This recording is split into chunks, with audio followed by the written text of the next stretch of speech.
something, but we're coming to the end of the semester academically.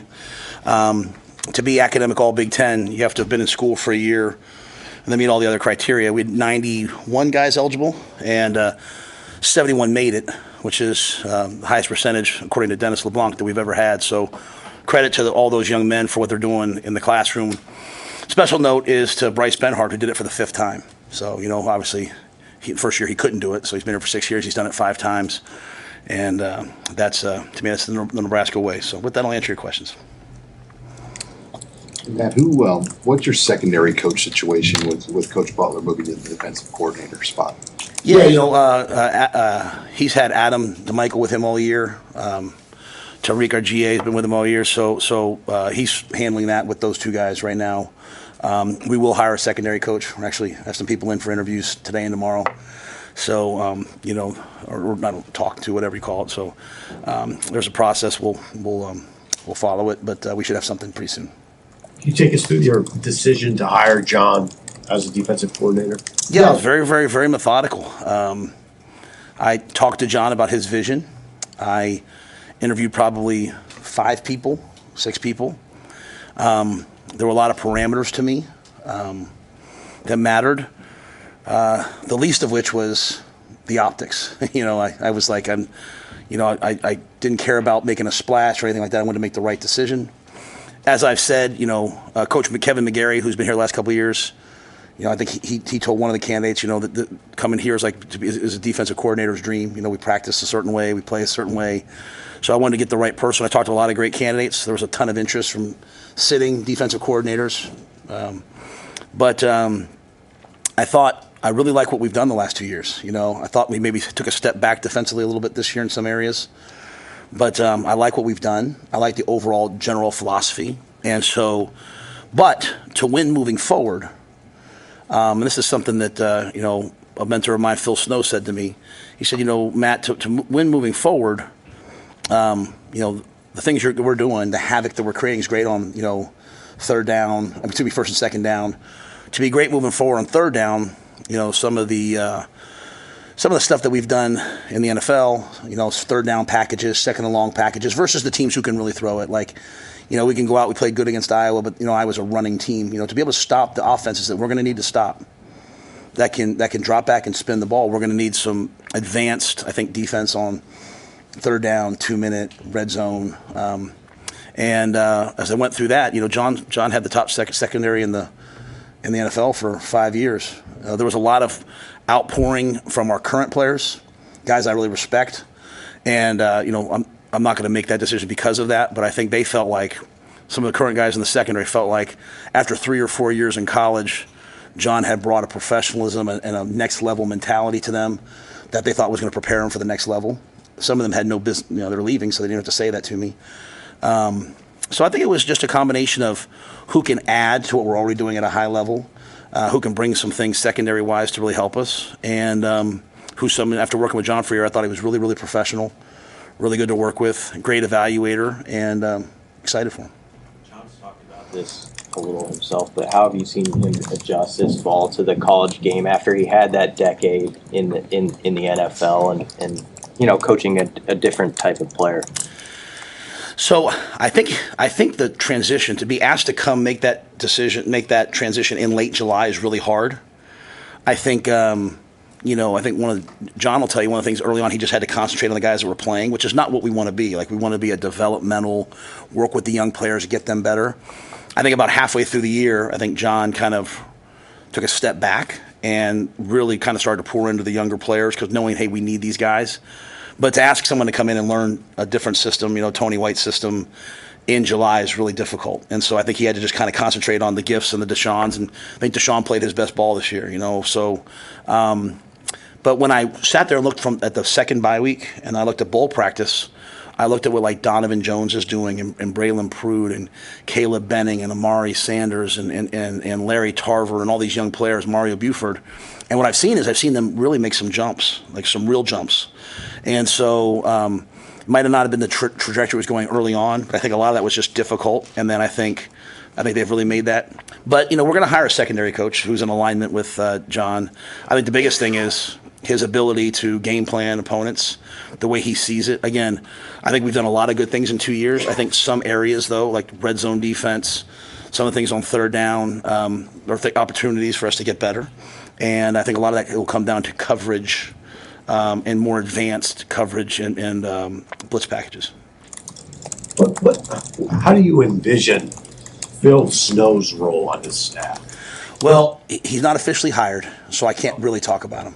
What I will say is if I did hire someone in a sort of like a elder statesman role, like some of the, I've talked to a Hall of Fame coach, and he talked to me about having someone like that. And, John's been a coordinator before. John needs no help.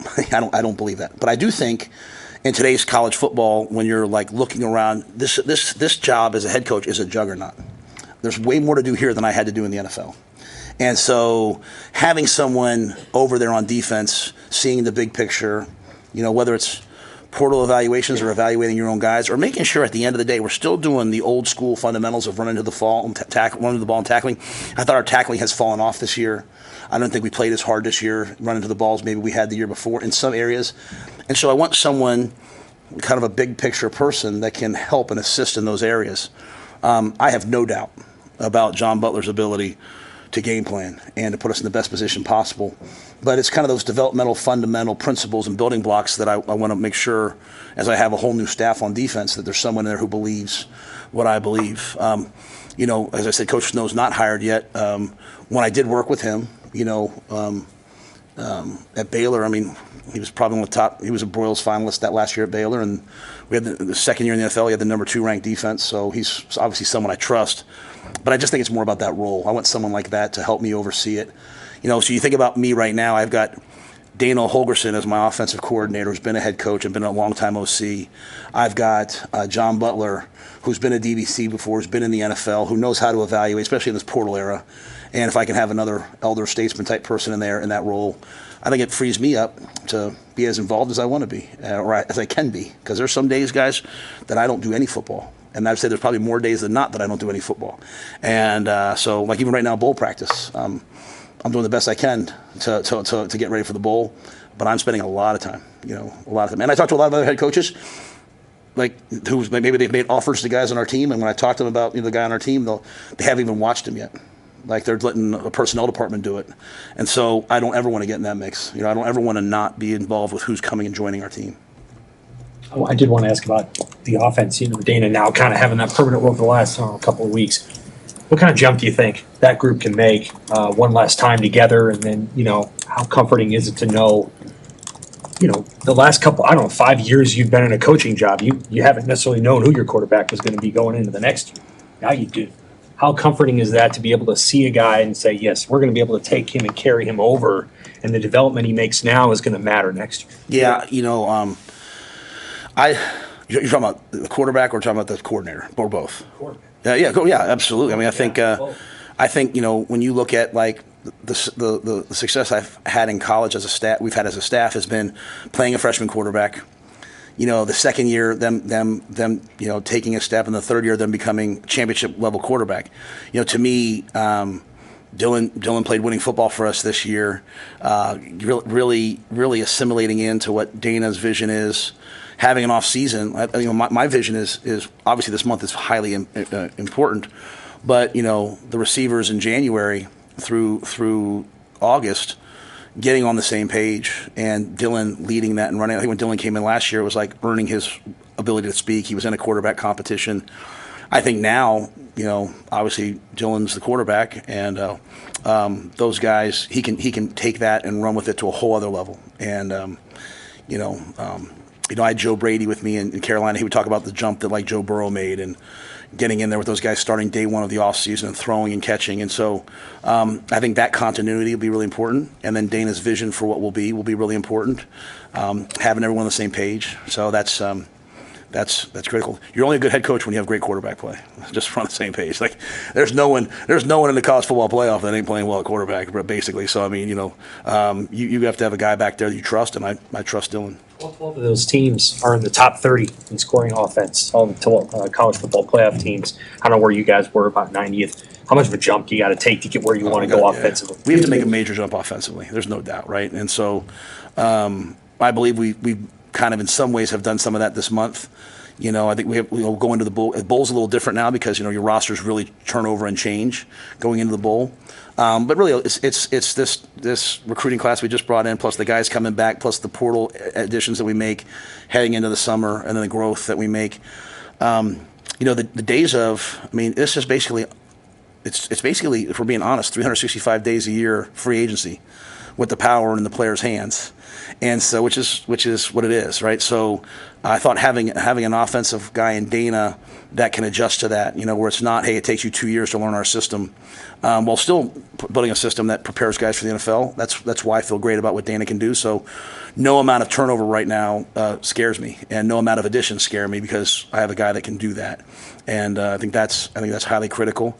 What I will say though is when you watch a lot of those, you're watching the Georgias of the world and all them, like it's 45-28 in September and October. You watch the games down the stretch, save the Big Ten championship game, you have to play defense too. And so, we have to take a step on defense to play championship caliber defense. We also have to take 2 steps on offense to get to where we want to get to. Hey man, have you had a chance to talk to Nate Boerkircher at all and get a better read on is there a chance maybe you guys can keep him at Nebraska after?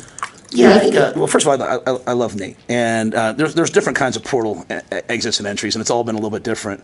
Nate spent most of this year wanting to get done and go take a shot at the NFL, and then see what life is. I think now, if you can go into the portal and see how much money you can get, then so be it. Like if you're in the NFL, there's a reason why everyone in the NFL doesn't always re-sign their own free agents. The desperate teams set the market. So the worst team. We all have about the same money now moving forward, right? So the worst teams are going to pay more money, right? So, some teams are going to pay twice as much for a certain player, and so I think Nate he left very amicably. Just looking at his free, I'll say I told you I really wish he'd play in the bowl game because he's been here for 5 years. I think it'd be good for him, but I can't control that. But I think he's looking at what his options are, his potential is. We see great value in Nate. Since Dana's gotten here, he's really, really, really seen a lot in Luke Lindenmeyer, and we've used him a lot. We've seen a lot in Nate. We think Carter Nelson's going to grow into one of the best tight ends. We think Heinrich is going to be a great tight end prospect, and we have some young guys that we like. And so Nate he's done everything the right way. Could he come back? Absolutely. Absolutely. Those days of if you go in the portal, you're not coming. They're over, right? But some guys want to go in there and see what their options are. Some who go in can't come back. Just because they're not the right option for us, and some who go in can come back, to be quite honest. And so this is completely different than it even was a year ago right now with the amount of money floating around in college football. And so he's finished his development. What scares me, Sean, is to think that you're going to develop in college and play somewhere as a freshman, then somewhere as a sophomore, then somewhere else as a junior. You might make a little money, but I don't know if you're really ever going to become the player you could be. I think we'll have to wait 30 years and see who's happier, the guys who went somewhere for 4 years or the guys who moved around. They'll all have to figure that out. But, so Nate's open. I'd be open to Nate coming back. But I think he's just still trying to figure out, am I going to the NFL? Am I going to see what's out there for me potentially in college? And there's a lot of financial opportunities out there right now. You mentioned Heinrich. Has he made the full-time transition to tight end? Yeah. Yep. He'll still be available as a quarterback in the bowl game, but Jalen's been working as a number 2 quarterback, and Heinrich's been pretty much full steam ahead, getting ready for next year and being sort of like that FY tight end type guy. What do you like about that? He's probably one of the best athletes I've ever had a chance to coach. He's big, he's explosive, he's athletic, he can catch the ball, he's really smart.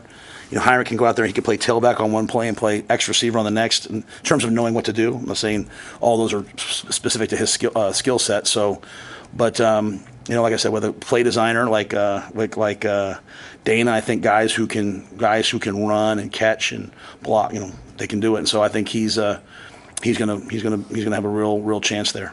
You've talked on multiple occasions the value of these practices leading up to a bowl game. How specifically are you utilizing these days? You're 2 weeks in, and you have 2 weeks to go before the pinstripe. Yeah, last week and this week. Last week was Tuesday, Thursday. We didn't practice on Saturday last week, did we? Okay, sorry. It's been quite a run, guys.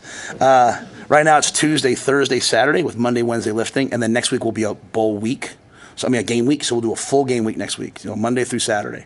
Then we'll get to the bowl site on Monday the 23rd, and we will do a bowl week game week, which will, obviously there's certain things like, hey, you need to go here to do this, you need to go there to do that. So we've been really developing guys. Like the veteran players have been doing indie and some 7-on-7, maybe some 1-on-1s, but really taking a good hard look at some of our young players and getting them ready for next year. What's the key to keeping your sanity as a head coach in a month like this? Like you said, it's been quite a run. I love this month. Yeah, if I can, there hasn't been a day that Julie and I have not been out somewhere and someone's walked up to her and congratulated her on being pregnant, which she's not pregnant. It's like someone put something on social media, and literally there hasn't been a day. She laughs about it. I have to just walk back, and we appreciate people for saying it. But in Julie's mind, she's like, I'm 50, and I would never announce that I'm pregnant after 4 weeks. So I would just tell everyone out there, like, be careful what you read. Like, be careful. I have people walk up to, I heard this, I heard that. There's a reason why, if you look on my phone, there is no Instagram or Twitter. And I know that's a large part of what you guys do, but the external message maybe sometimes is not what we're saying here. I think we're really excited about the opportunities. You know me. I'm never going to say anything negative about anyone who leaves here. Sometimes people need to leave. Sometimes people aren't a great fit, staff-wise, player-wise. Sometimes there's guys you wish would stay, but they have to do what's right for them. But we are officially now a have. Like 1890, they've doubled down and they've helped us out, and now we have the rev share. Like we're going to have more than most people in college football, and so we have to make really good decisions. But the staff that we've added, the people that we've added. People will text me and say, "Hang in there." I'm like, what are you we're 6-6. Like this is we're 6-6, so we got to get better. So I've really I'm being honest with you, I've really enjoyed it. Now, there's an emotional component of me that loves everyone I coach, and sometimes I worry about some guys making bad decisions. But I knew this was going to be really hard. Just getting from 150 down to where we are, and still adding the talent that we need to win. And so I see this as great opportunity, and this is a time that we need. So if I had one message, it would just be like, be careful what you hear, be careful what you listen to, be careful what you read. There's usually an agenda. A lot of people make money off of the chaos around Nebraska football. And there's things out there and I feel sometimes bad, because I think sometimes you guys think I'm lying to you. Like, there was a report that I had fired Garrett. I didn't fire Garrett. And then, honestly, the night before signing day, Garrett said, "Hey, my dad offered me a job. I haven't taken it yet." And I called every recruit and said, "Hey, chance Garrett might leave." But I didn't know it till that night. So, but I love Garrett. He did a great job for us. He recruited Jacory. He recruited Cortez. He recruited some great players for us. Now we got Tequil here, and Tequil, I think, he's going to be great. So this is a really good time, I think, for us. This is a time moving forward that we can make a jump. I expect us to make a jump, and the guys that are out there working. But there'll be a lot more perceived chaos in the coming weeks, because that's what's going to happen. Some coaches have made the decision to try to keep their roster together through the bowl game. I feel like it's best to get it done now, and so we can move forward into the bowl game with who we think is going to be around. Some things will still happen, and then we can get the guys in that we want. So whereas I haven't been pro portal before because I didn't want to get rid of guys, now in this new model, we're embracing everything. Maybe this is the case where it's also not official, but can you talk about what traits you were looking for in a D-line coach, and maybe Phil Simpson joined? Yeah, I hired Phil last year because I think Phil's a needle mover. He moves the needle, right? And Florida State recognized that and hired him back, right? And Phil has some family things that led him to go back, and it was a good deal for him financially, and it was very amicable when he left. Obviously, when Tony and Terrence left, and then some other guys, some of the analysts left, as I looked at the staff, I wanted a true outside backers coach, not just the jack, but we started playing some 5 down throughout the course of the year. And I just can't think of a better person to go out and recruit, retain, but also when they get here to develop and have a relationship with guys. It's recruiting is not, hey, I'll give you this. It's going to be relationship based once they're here. And I thought Phil, in the year that I had him, was excellent. He handled discipline for us. We're not changing our core values. Like, you're still going to go to school if you come here. We don't want you to come here if you just want to use drugs. We don't want you to come here if you don't treat people well. If you do those things, you're going to have to leave. And Phil helps me with that. So, and he's a really good coach. So I was able to get Phil back. And then, the D-line coach, the hire is not official yet. It's not gone through the process yet. but I wanted someone from a certain system. And as well, I was a young D-line coach. I learned through Phil Snow. I went out to the lines. I learned from Rod Marinelli, and his D-line coach at the time was a guy named Joe Cullen. And Joe Cullen's one of the best coaches in football. And Terrence played for Joe Cullen. And so the style that we believe in, because there's lots of different styles, comes through the Joe Cullen tree. So when I had an opening, I called Joe. And Joe made some recommendations to me, and so we're going to move forward with one of those guys. I want a guy who's been in pro football. I want a guy who has great relational ability. I want a guy who can hold the guys accountable. They don't need a friend. They need a coach to help them get where they want to be. And, we have some young D linemen that I think need to make a step and can. So finding the right mix of all those things. But I went to Joe and some other coaches, and I think we hit a home run. Hey, Matt, you mentioned after the Wisconsin game, I think, that you were going to fly out some of the older guys who graduate. Is that still the plan? Yeah. I mean, the school's not doing it. This is Julie and I's honor to pay for that, and we love those kids. I got a text from Ethan Piper the other day. Hey, are we coming out? I started looking at New York City prices. I was like, dang, wish we'd have gone to somewhere else. But no. Yeah, we'll fly them out, the day before the game or whatever, have them come to the game, have them be a part of it. They're a big reason why we're here. And, like I said, I really believe in the foundation that's been laid. I can't thank, Ethan Piper enough. I can't thank Nick Henrich enough, and many, many, many more. So, this is just a small way to thank them for being in a bowl game. I'm a big believer in gratitude, whereas, sometimes you'll hear like, well, I want to go to a bowl game, but it has to be this one. I want to play one more. I want to play one more month with our guys. I'm just grateful, and so I'm grateful for those players. I want them to be there, hopefully most of them can make it. Susan's handling that, so amongst 7,000 other things that she's handling. So don't worry about me this month. Worry about Susan, and worry about all the recruiting staff because they're working overtime. Anyone else? All right, thanks guys.